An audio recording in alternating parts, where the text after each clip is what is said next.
In the summer of 2021, 25,800 hectares of forests were burnt in Tunisia. Wildfires were linked to extreme drought and heat waves. Now thousands of volunteers are joining the national campaign to plant millions of trees in the north and northwestern regions. The operation will also target desert areas in the south, where desertification is degrading dryland ecosystems. Solid Green NGOs and Tunis Cleanup NGOs. We are organizing so far like many operations of planting trees all over the countries. Those lands, mainly the lands that was burned like a few years ago, and actually we do monitor those lands with the ministry, and if there was no natural regeneration of the trees, we do organize operation, and also we do the follow-up needed right after that. We are rebuilding biodiversity to combat climate change and desertification while regenerating burnt forests. The National Observatory of Agriculture says the burnt forest areas saw an increase of 322% in 2021 compared to the same period of 2020.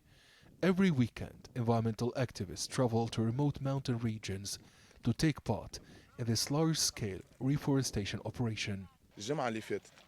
Our objective is to plant up to 10,000 trees every weekend. Despite the cold, the rain, the wind, and extreme weather conditions, we are determined to replant our country. I encourage everyone to join us. Hopefully, we've contributed to preserving nature. We cannot live without trees.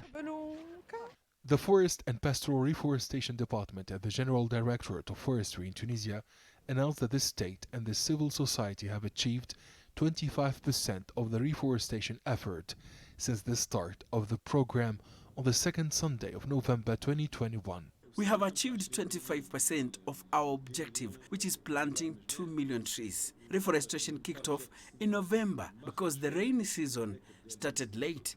It will be stepped up in February and March to achieve 80 to 90% of the national reforestation campaign. The NGO Towns Cleanup is operating in many areas affected by wildfires. Tunisian authorities have signed 550 agreements with associations, civil society organizations, as well as schools, youth centers, farmers, and private firms willing to take part in the ambitious national reforestation project to combat desertification. In partnership with the Environment and Agriculture departments, the NGOs Solid Green and Tunis Cleanup aim to plant 12 million trees in Tunisia over the next 5 years. Environmental experts assert that tree planting helps to fight climate change and desertification.